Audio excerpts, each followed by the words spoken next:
Rick, hello. Hello, Keith Jones. I was stumped for a minute because I thought we were going to do this show today instead of the beautiful place that we're in at a veterinarian clinic. Are you disappointed? kind of disappointed. I want to play with birds and see a snake or two. Here we are. Not today. How you doing, man? Good. I'll keep that in mind, though. Okay, thank you, my man. Thank you. Okay, good, man. Today's show is about scarcity, and so let me define it. It is when if someone else experiences or gets something, then there's less for you to experience and obtain or have. So, was this sound like a good show for you? I think that, when you say that, it sounds like what comes to mind right away are, okay, scarcity of love, right? Yes. Scarcity of friends, scarcity of money, that's a biggie, scarcity of money, and scarcity of nice things, right? Those four? Absolutely, yeah, exactly. So I thought, that I would have you kick it off. No, definitely. All right. Here's something to think about. First of all, I think that this kind of goes back to the law of attraction, right? Right. The law of attraction, which is the idea that what you think about all the time actually becomes what manifests in your life. And I know it sounds a little spooky and so forth, but I do believe that that's true. We tend to act in conformity with what our beliefs are. So if we're thinking all day that there's a lack of money, a lack of love, a lack of friends, a lack of cool stuff, that's what you're going to get. Right. And a lot of it's because your behavior reflects what you think. Totally. Exactly. Because, when, I watched the movie The Secret years and years ago, I loved it.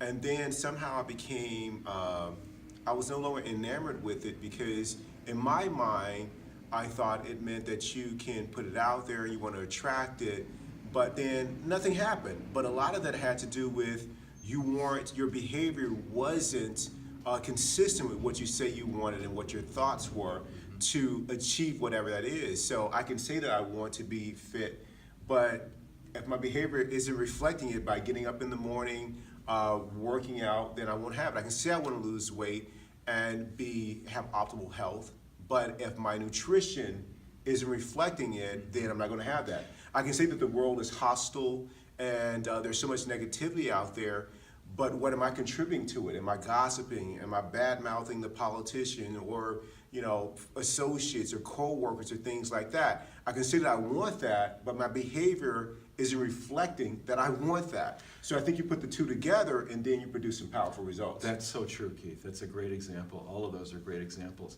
I think one of the things that we both would agree on is that it's one thing to have wishes. We really want things, we hope we're going to get them, and we think about them all day. And the law of attraction isn't about wishing.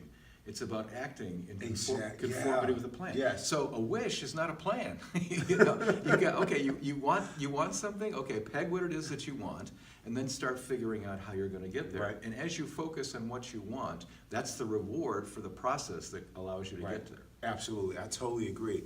So I'm going to give an example of scarcity.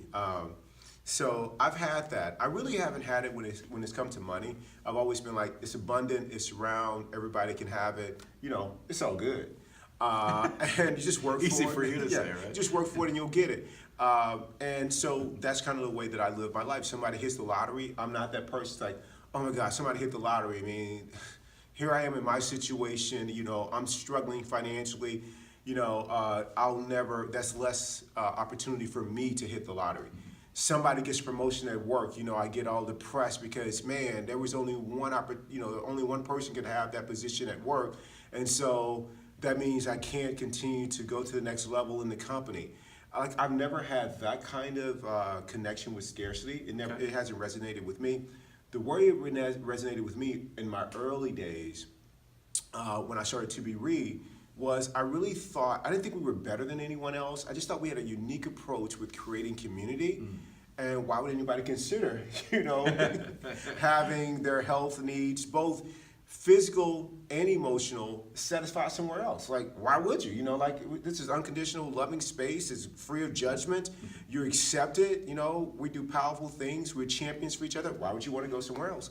And so my thing became when someone else, but we don't teach everything. Like, we don't, at the moment, we don't offer yoga classes, if someone wants to do another kind of calisthenics or parkour or free running and things like that, we don't offer that at the moment. But we've just added Irish dancing. So.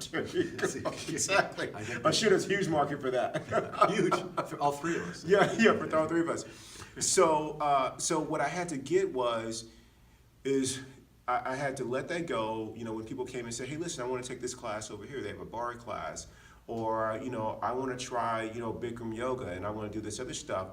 That it didn't mean that they thought we offered less or we couldn't satisfy or respond to their health goals or meet them. It didn't mean that. And if it did, it's cool. You won't be everything to everyone. Sure. And but what I kept going back to is, what am I really about? And what I'm really about is the health and well-being of everyone, period. And so I want to celebrate other people out there with different resources, classes, experience to help my friend, my client achieve whatever their goal is. I started to play a bigger game. Yeah. I care more about the person than what's in it for me or me being their everything. And what's ironic about that is I appreciate when people give me the space to go other places to have whatever my goals are met. I appreciate that, but I didn't want to do it with other people, so it's just kind of interesting. That's interesting. Let me take off on something you said about scarcity. The idea that there's a limit to things that we think we need that we don't have might be wrong. That might be an illusion. For example, think about money for just a second. And I know you've never had an issue with it. A lot of people have, me included, over the years.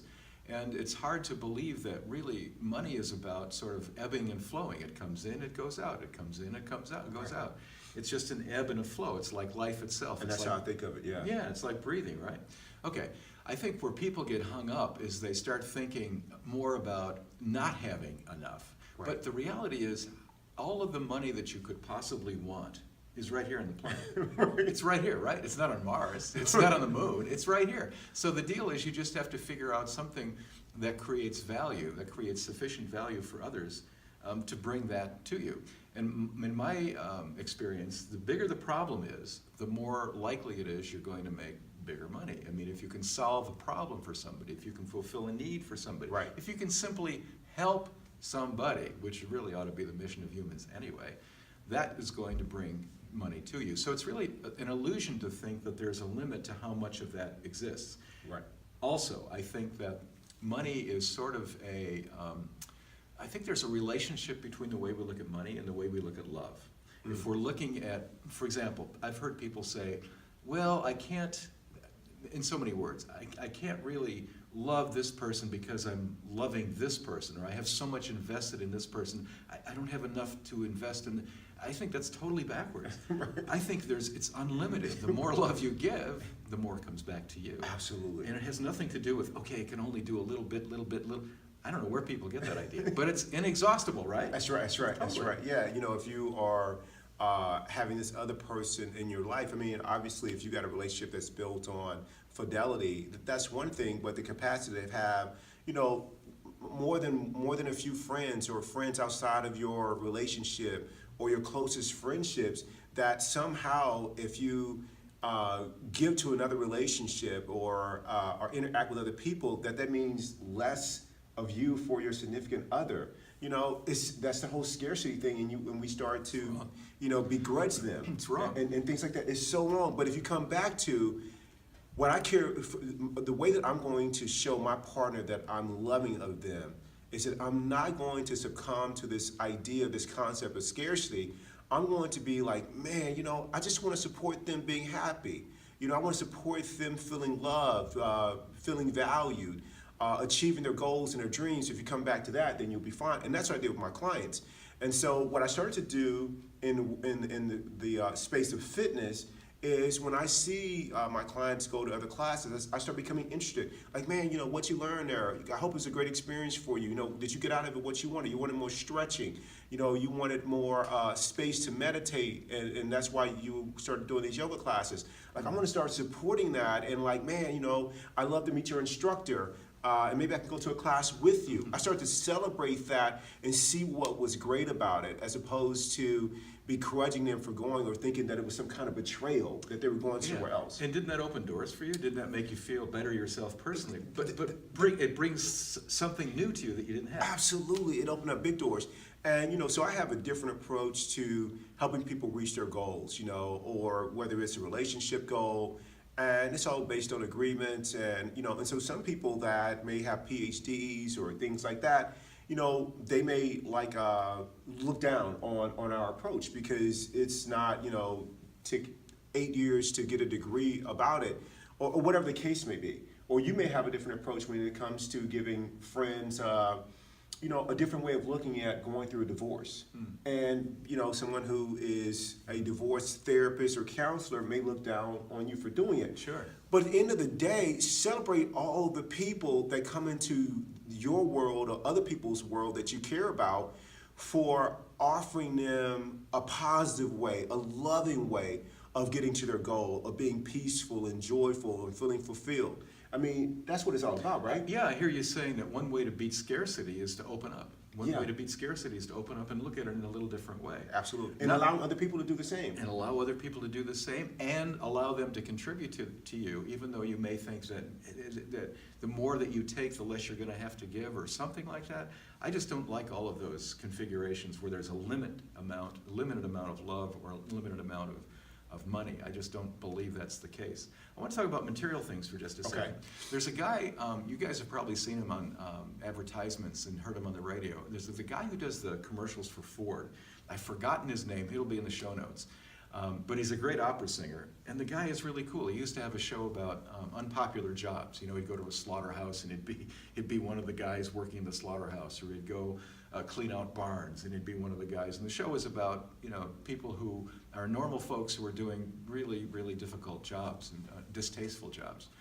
I saw him interviewed, and he said something very profound. He was asked, okay, if you could have a billboard about anything, what would it be? And he said, my billboard thing would be to tell everybody in big capital letters, what you're buying won't make you happy. And I thought that was really wild because he's a Ford spokesman. And I don't think it was a comment on Ford. Right. In general, the idea is that things don't make you happy. Right. Experiences do. People do. Yeah. Love does. Mm-hmm. I totally agree. Yeah, you think so? Absolutely. But you know, it's the whole idea of trying to accumulate and that sort of thing that you think is going to be fulfilling, and if you don't, but that's a trap. Right, you know, right. It's a bottomless pit, and you'll never have enough if you operate from a place of scarcity. Because when you operate from a place of scarcity, gratitude cannot be in the same space.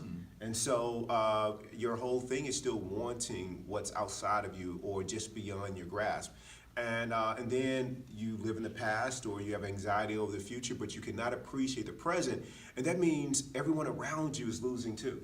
What would you say if I came to you and I said to you, I'm really hung up on material things. It's taken me a long time to realize this, but I got a lot of stuff. The stuff is starting to control me. I wish I could live a simpler life. Help me with scarcity. You know, I'm worried, though, that if I give up my cars, or I give up my great sporting equipment, or whatever it is, if I give up all that stuff, I'm going to be nothing. Help me understand why that's not true. What I would ask you first off is, I was like, how is this attachment to these material things right now? How's that working for you? You know, are you happy now? I love my car, man. That's what I say. Okay. But are you happy? I mean, you're asking. So I would ask you, why do you want to give those things up? Yeah. You know. Oh, that's a good one. Yeah. So why do you want to give them up? It sounds like you do because they're not fulfilling this need that you have in you. And it's running me. I got all this stuff. Absolutely. Stuff is like a lot of responsibility. It's right? a ton of responsibility. I mean, even if you have the financial resources to have those things and maintain them, without accumulating more debt. I mean, a lot of people have a lot of stuff, but it's owning them. I mean, they got a huge house, but if they miss a month of work, then, I mean, the bank is coming calling for the house. I mean, who wants to live in that space? Or you can't keep up with the repairs on the car. You have a major repair that's needed, and you can't afford it, and you're stressed over that. So those things are running you. So I'd ask you, is it the life you want to live? And then I'd show you an example of like our friend Tim, who's playing a different game, baby. Totally, yeah, he's cool. He's not owned by material things. That's amazing. This guy this past week was in Colorado, right? The guy's in his mid-40s. He's got a teenage daughter and a son who is, I think, 9 or 10 years old. And he went through a divorce, so for several years, a significant portion of his income went toward, his former partner. And he's got child support. He's got all these things going, no complaints, completely accepted. And most people are like, oh my God, I have less. That's right. And they have this whole idea of scarcity. He hasn't missed one trip. He's in Colorado for a week. He's gotten up every morning, done yoga. And here's the thing, the guy's done yoga, and they have free passes. So he's there for a whole week, free pass. He's at a gym, he's working out. Nice. He's doing all these things before the kids get up. He's there to have breakfast with them. But because he takes care of himself and his body, focusing on what he can control, which is self-care, with these active children that he has gone snow tubing in the summer in Colorado because they still have snow in the mountain. He has done mountain biking with them. They have all the combat gear on for falls. And he has also gone river rafting. I mean, these are just 3 things that he's done the week that he's been gone because he doesn't operate from a place of scarcity and he isn't chained to material things. That's so true, Keith. And the thing that was great about the conversation I had with Tim right after his divorce was the idea that this is a new opportunity for me, which ties into a theme that we've talked about many times in the show before, which is redefining the circumstance in a way that it doesn't seem threatening to you, but seems like an opportunity for you to move to another level. And that's exactly what he's done. Give you an example. Another fellow that I know that went through a terrible divorce and had to pay a lot of money said, I just want to start over. I want to have clean karma. I don't want to have any baggage about this. I want to give, and I want this to be an expression of love. And besides that, I look at that money as a freedom tax. I look at that money being something that's going to elevate me. Man, what a way to look at that. Allow me to experience a freedom that I might not have had before. I still have holes in my heart because the woman I love is gone or we couldn't make it, but now I have something new. That's the way to do it, right? Oh man, that is the way to do it. I love these examples and they're all around us, but again, your circle of friends matter. So choose them wisely. Boy, that's it. If you're around friends who this divorce is the worst thing to happen, I can't believe what this person did. Whatever they did, and that's all subjective, but whatever they did, even if you're right about it, it's the past. It's done. It's done. Like, live in the present. Get rid of it. Have your friends be like, man, it's a new opportunity. Send them love, your former partner. We all are on this journey, and hopefully we are trying to be a better version of ourselves than we were the day before, and that's part of that process. And if we can detach ourselves from scarcity and redefine what it means to be abundant, to be prosperous, and that's prosperous in love and in spirit, and being in gratitude, and expressing and sharing grace with other people. If we can redefine it as that, man, you'll never have a day of feeling like there's scarcity, like never. So give our buddies an idea of what you think the takeaways are for scarcity, living with the idea of scarcity. What is it? I think the idea is whatever you're experiencing, redefine it. So if you feel like there's a shortage of money, then redefine it as an opportunity to practice saving things or how to be more creative, with how you experience or relate to money. Les Brown has something like, I'm not broken down and out or poor. I'm just temporarily experiencing a cash flow problem. And so you redefine it, and then you're like, okay, right. what are the things that I can do about it? And when it comes to what you said about love, man, the world is full of love. There is no limit to it of you sharing with other people and coming back to you. So give people the space to love however they choose to, and you do the same. So and when it comes to material things, don't become chained to them. have as much as you want. Don't let them own you. And you own them, and they're just there to serve a purpose, whatever that may be. My snowboard, if I lost it today, and I remember, and I love snowboarding, I'll get another one, period. It's all good, or rent one, it's all good. It's gonna be fun, it's gonna be fine. I can't change it if it's lost or stolen, so what? So my whole thing is redefine what scarcity means, see opportunity where there may otherwise be challenges or upset, and to replace anytime scarcity shows up with gratitude for what you do have. Those would be my takeaways. What's one of yours? I can't add on that. I think all of those are excellent. And the idea also, I think, with material things is just be careful, because you have to ask yourself at the end of the day, is the extra responsibility for all of the things that I have really that important to me? I think there's probably very little. You'd be surprised if you made a list of all the things that were truly important to you, Right. how few things would be on that list. Most of the things that we have in our lives are unimportant. Most of them are, right? The material things, anyway. Exactly. I mean, when you come down to it, what's really important, first and foremost, is your health. I mean, your physical health, your emotional and mental health are super important, your spiritual health, and then your relationships, man. And that's a good point about the relationships, because I think that part of the spiritual, emotional, psychological access depends on a very strong support group, whether it's your family or the people that you handpick to be close to you to share your life, whether it's your mate or whether it's close friends. It's something that really is required. Having a strong network that doesn't judge you and is there to help you and kind of share a laugh or two with you. I mean, that's really, those are the big three. They really are, man. Love you, man. Hey, you too. And Are we thanks, done? Yes, and thanks to you, I got nothing but abundance in my life. Listen to this guy. I love you, you, man.